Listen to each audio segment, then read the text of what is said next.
Most of us in the West have been propagandized to believe that Palestine is some sort of victim in all of this, right? That not just the Hamas spin narrative, which is Hamas is not actually a terror organization who is hell-bent on destroying the Jewish people. And then, of course, getting to the rest of us. As they say, they start with the Saturday people, then get to the Sunday people. No, Hamas is not that. But also the people who essentially have enabled and even empowered Hamas, which is the Palestinian people. Now, I'm not saying every single person, right? In every sort of dictatorial regime or this sort of evil totalitarian system, you find either a small group or the multitudes who are in opposition to their current dictators, their current rulers. So that does exist, right? It's unfair to say it is all Palestinians. No, some want to get up out of there. Some are protesting. Some are losing their lives, having their lives taken from them because they're standing up for what is right. So I'm going to tuck that to the side. Then I'm going to get to subject at hand. Palestinian culture,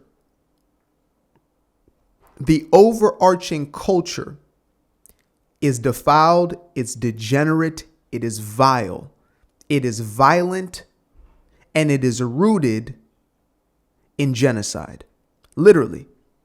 Now, of course, they base their practices off of fundamental, which means by the book, Islam. Right? We can't ignore that fact. And again, I've never had this intention of having Muslims be targeted or looked at whatever sort of way, because most people don't even know what's in that book. They're just going on, right? Going along to get along. They don't want to be, I guess, removed from their family, or as it says by the book, they don't want to have their life taken because they left this cult. But nevertheless, many become enablers of the behavior because of this. And so I wanted to bring up a video that I came across, watch the first few seconds, that I feel really expresses what this culture is about. And I have a lot of folks who tune in on a regular basis, but I do hope that every now and then we have somebody slip in that may not know this stuff. Is, full gung-ho out there with the pro-Palestinian movement, got the Palestine flag waving in the sky, have no idea what it even stands for, represents what's going on, and then they come across something like this and they go, oh, maybe I need to look into this a little deeper. So, without further ado, let's get into it. 2012, I'm a foreign correspondent for Fox, and normally when you're based in Jerusalem, you're covering bombings, you're covering protests in the West Bank or riots in the West Bank, on and on and on. Because of the Arab Spring, I really hadn't spent that much time in Israel. And the Palestinian-Israeli conflict was not a thing those years. There had been a couple Gaza skirmishes, but there was the Gilad Shalit deal, where there was an Israeli soldier who had been held hostage and traded from Gaza to Israel for 1,000 Gazan prisoners. Including Sinwar. Including Sinwar. And including a woman named Wafa. And Wafa had been a woman in the West Bank, or woman in Gaza. She had pulled a pot of boiling water over herself when she was like 5 or 6 years old. The Israelis treat most of the people out of Gaza who have really horrific burns, catastrophic medical injuries. You guys heard that, right? The Gazans, the so-called Palestinians, there's not really actually a thing such as a Palestinian because Palestine doesn't exist. You'll catch on to that one later, or maybe you already know. But Gazans are being treated in Israel. Is that a little different than the narrative you're hearing about a quote-unquote genocide? What kind of genocide where you have the people who are ethnically cleansing the others, treating them? Just asking questions over here. She goes back to Gaza after being treated for 4 or 5 years in Israel, but has a pass to get in and out of Israel, which very few people in Gaza did at the time. So she gets recruited to be a suicide bomber. This is in the Second Intifada, so mid-2000s. And there's the video of her coming to the checkpoint to get into Israel wearing her suicide vest. And she'd been given 3 target options by the Al-Aqsa Martyrs Brigade: a bus, a cafe, or the hospital that had treated her and saved her life. Wow. She chose the hospital that had treated her. Wow. Okay.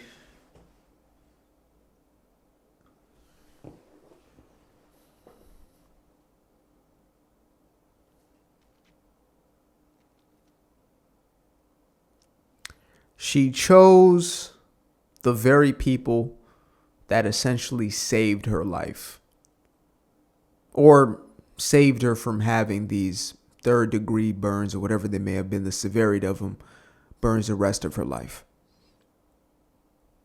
That is the culture.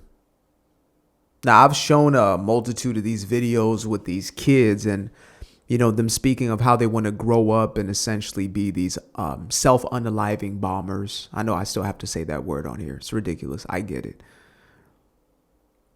How they want to plow into innocent people in their cars and things of that nature, or be in a car and plow into innocent people, pedestrians, for the sake of their jihad, their quote unquote holy war, which is what all this is about. Like, of course, these are, psychopaths, sadists, and things of that nature, but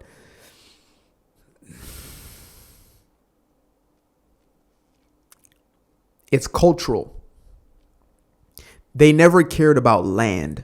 It was never about our liberation in our land. No, it's about eradication of those who are unlike themselves. It is demonic at its core. It is murderous at its core. It has always been about that. That's why you have the likes of an Osama bin Laden coming out in support of the Palestinian cause and the Palestinian movement, stating that they have the same goals, agenda, and intentions as Al-Qaeda. You make of that what you will. And saved her life.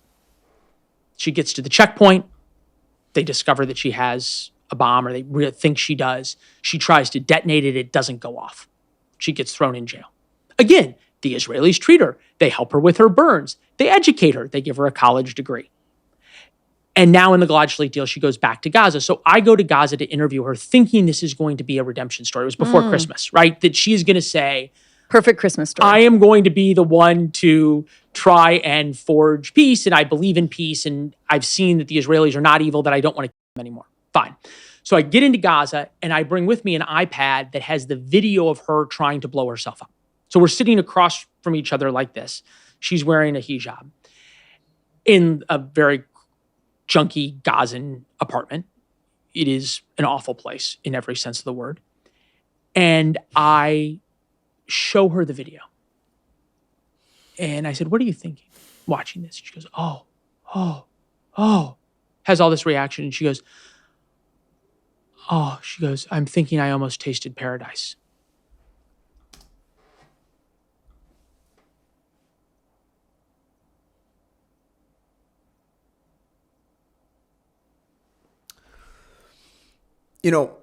When I saw this move to have many of these so-called Palestinians moved into Western nations, whether it was Western Europe, even the United States, I thought to myself, first of all, no. Secondly, why is it that their neighbors aren't taking them in? They're so close to Egypt, they're close to Jordan, and many of their roots actually span back to Jordan, etc. Why would they not just go to the place that's right next door? And what I came to understand through informing myself as best as I could is that they don't go there because these people don't want them. The Jordanians do not want them. The Egyptians do not want them. The Saudis do not want them. The Emiratis do not want them. Now, why would that be? Is it because all these people are so inhumane? First and foremost, you have to be a guest. You have to be invited. So, maybe they just don't have resources, etc. But what I came to understand is it's deeper than that. It's because they understand the trouble that comes with having these sort of extremists in your own nation. They understand the culture that these people demonstrate on a daily basis, their belief systems, their ideologies. It's too much even for some Islamic or Muslim countries. They don't want them. And yet we are busing them, boating them in, flying them in by the tens of thousands. Actual jihadists.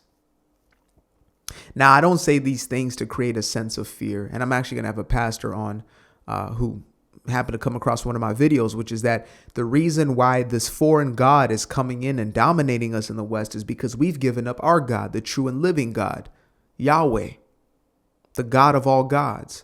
We have given up our faith in our Savior as a society, as a culture. So even a weak God can overtake you because you don't have the true living God within your midst. You gave him up, and his hand of protection you have allowed to come up off of you.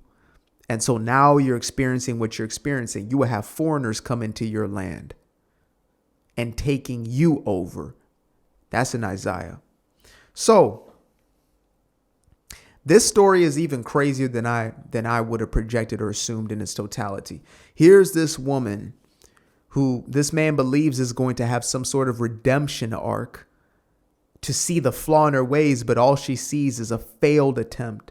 You know, I was listening to a story of a man who converted from a jihadist to a Christian, and he stated how when September 11th happened, he was so excited that America was going to get into war in the Iraq war, actually. He was so excited because he was finally going to get to express his jihad, or to have the full manifestation of this holy war for the sake of Allah. He was going to get to, destroy some infidels and maybe even take his own life in the pursuit of that. When he got the call that his services would not be needed for the war, he said that he cried and in his heart said, Allah, do you not love me? Because if you did, then you would have me go and essentially, fulfill jihad. That's wild, folks. Lord, you won't let me blow myself up. Like, imagine that. Imagine a Christian. Lord, why won't you let me blow myself up in the midst of innocent people? Why won't you let me go out there and take people's lives? The rational, at least sane person is like, I really hope we don't go to war. I pray to God that we do not go to war. I do not want to lose my life. Now, again, you lose your life for the sake of your faith. That might be honorable, but to take your own life sounds crazy.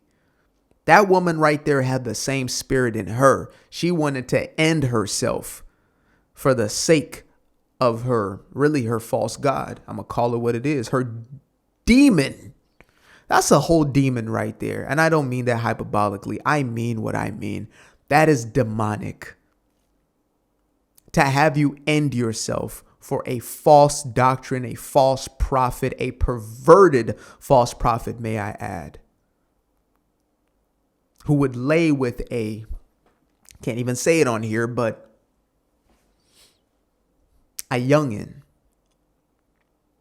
would consummate marriage. By the way, that's not marriage, okay? There's no such thing. Not to one of them. No, that's not marriage. That's simple perversion and evil. So, yeah, we got about a minute left of this. Let's see what else we got. This is it's intense. Okay. Would you do it again? Absolutely, in a minute. This is my calling in life. I said, wait a second.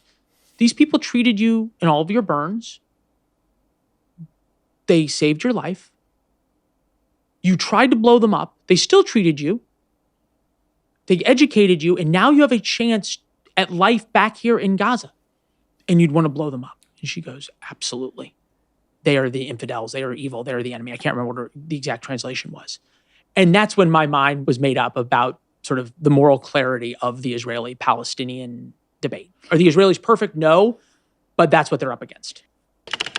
Well, shout out to the free press. So, God's been moving on my heart, and I truly feel compelled to say this. I have been praying for Muslims, individual as well as at scale. it may be hard to conceptualize this. Like, I go back to, let's say, Erica Kirk, Charlie Kirk's wife, and she's on that stage at his memorial, and she can say anything, but what she chooses to say is, I forgive that young man. And many of those not in the faith, or maybe even in the faith, but are just, I don't know, maybe there's some level of disconnection from this idea. Some people said, oh, it was fake, it was theater, etc., because they can't understand how somebody could do that. Now, I've gotten to witness it. I had a buddy back in the day who, I attended his father's, the man who took his father's life's hearing. And, he was in tears. I was in tears. The whole family was in tears. And I saw that young man get up there and forgive the man who took his father's life. Couldn't have been older than 22, 23 at the time. That was the first time I witnessed in my own life with my own eyes that level of forgiveness and the power thereof. And so, it made the gospel honestly come even a little more alive to me. And now, of course, it's more alive than it ever has been.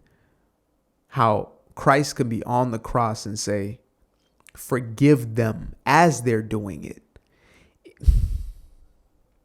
It wasn't him looking from the beyond and, forgive them, they didn't know what they did. No, forgive them, Father, for they know not what they do. They're doing it actively. He is torn from his flesh. He is bleeding out profusely from literal head to toe. Crown of thorns pierced into his head. Nails pierced into his hands and feet. He is pierced in his side. The draining of water to check if, he's still alive. Torture upon torture upon torture. And yet, the remark that he has for that is, forgive them. I now see this entire thing from a very different perspective because I finally injected the spiritual quotient, which is the most important. It's the foundation. We fight not against man. We fight not against the flesh, against what you're seeing, but instead what is unseen. Principalities and wickedness in high places. These individuals are oppressed and possessed by entities and spirits unseen. And I know this sounds unsophisticated and unintellectual to those who are given over to the God of their own intellect. I get that. But to understand evil, and we're seeing evil in ways we've never seen evil in our lifetimes. To perceive this evil, you must understand the unseen, what some call the supernatural realm, but it is all that natural. All that came into being came from the unseen realm, period. God exists as spirit. So when you think about these things, you can say, well, he throws a rock, then I get my machete. He gets a machete, then I get my pistol. And to that I say, okay, then what? Then what? I have had prayers that have been more powerful than my fists or any sort of weapon would ever be. I've seen people's lives transform overnight. And I'm not just saying I'm the only one who prayed and I'm so powerful. No, it is the Spirit of God that operates through me at this point. I have seen people hard-hardened. And, this is something because I don't disclose my location and things of that nature. I think it's only fair to my loved ones, my family, etc.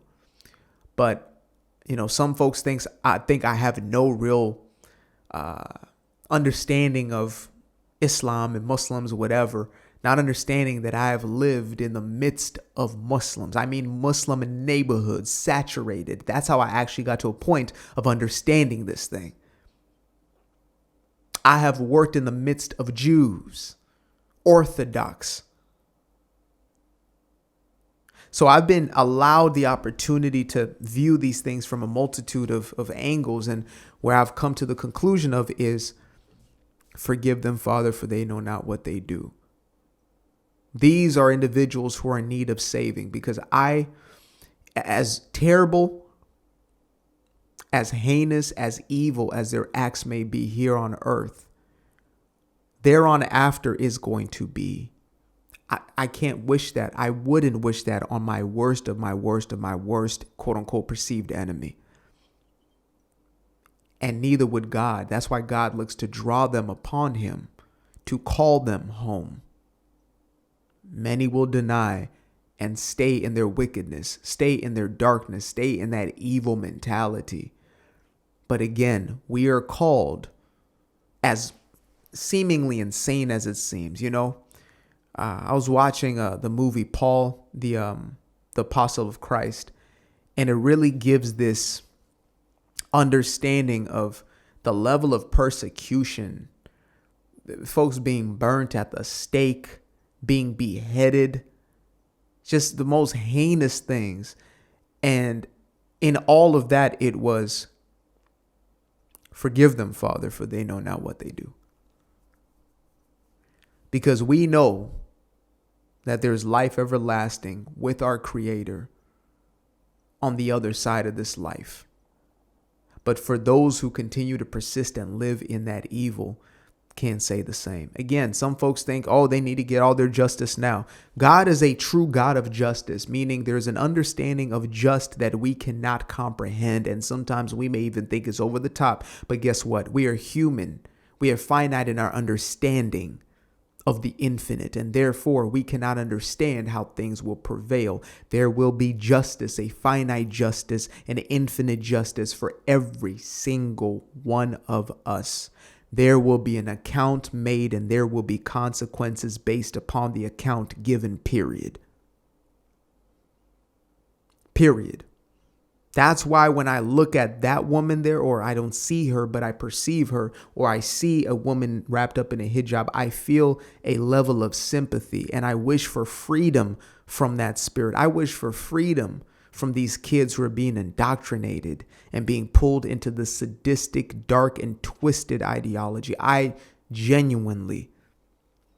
And again, that's nothing but Yeshua, that Messiah. That's nothing but Jesus. I promise y'all. Y'all see my videos beforehand, 8 months, 7 months, 6 months, 5. There's been a transformation happening in my heart. And I can't just account it to myself. I promise you I can't. There are things I wanted to latch onto and hold on to, and ways I thought I had to express myself. And those things are melting away. And it's like, no, that's not how we deal with things here. I called you to love your brother. If God is in you, then you love. Now, that doesn't mean we shy away from the truth. No, love is telling the truth. Love is saying you're wrong for that. Love is saying that's off. Oh, you don't judge. No, it has never been said, do not judge. It said, take the log out your own eye before you take the speck out your brother. So assess yourself before you go to somebody else and try to take some out of, hey, you need to really stop this fornication. And they look at you like, buddy, you're doing the same thing, just in a different way. So you better take that log out your own, and then you can inspect your brother's eyes so you can help to correct his course. So I pray for these folks. I pray for these folks because this path, folks think like, terrible jail or, losing their physical life or something like that. Like they say, don't fear the one who can take your physical life. Fear the one who can throw your soul into that eviscerating fire. Gone. That's the one you need to fear. Don't fear the one who can harm your flesh and blood. Don't be a people pleaser moving around trying to make sure people feel comfortable around you so you can feel comfortable about yourself and you making them your God. No. The one who has the power to say, hey, I didn't know you. I didn't have a relationship with you. Peace. I don't know you. We never knew each other. You lived completely separate from me. You chose separateness. Folks have a hard time understanding that level of hell and separation from God. And I did too. And a lot of that maybe even deviate from the faith and run from it until I understood, oh, God never cast any person by his will. It was your will, free will. You said thy will instead of his will be done. I get that. If you say, I don't want relationship with you, with somebody, I hate you, I don't want you, I want to do me, and then now you're trying to come over to their house and kick it and live in there for forever, they say, I don't know you. We ain't got a relation. I don't know you. You chose otherwise. And that's what these folks are choosing. They're choosing the vileness, degeneracy. They're choosing this dark and twisted ideology that is anti-life, whether it's a jihadist or a leftist. Anti-life. So yes, when it comes to this so-called Palestinian ideology, absolutely not. Absolutely not. I don't want to commune with it. I don't want to be in relationship with it. But I wish for those people to wake up and to understand the darkness, the spell in essence. And I don't mean that word in some sort of magic woo-woo sort of way. But these folks are under a delusion. They're in darkness, folks. Appreciate you guys for tuning in. Now, if you'd like to stay around, make sure to click that little subscribe button down there, or you can show some love by going to the description below and clicking on the button titled Buy Me a Coffee. Leave a little something there, or click on the Cash App. Leave a little something here. Till the next time, peace. I've been up for hours, I've been up for days, yeah. Staring at the ceiling, I've been counting strays, yeah. I've been in my feelings, I've been out of mind. I've been getting visions of the other kind. Yeah, I've been up for weeks. I'm in the count of blessings over count of sheep. I can never be the type to limit when it comes to me. I used to be the pleaser for the people I ain't even need.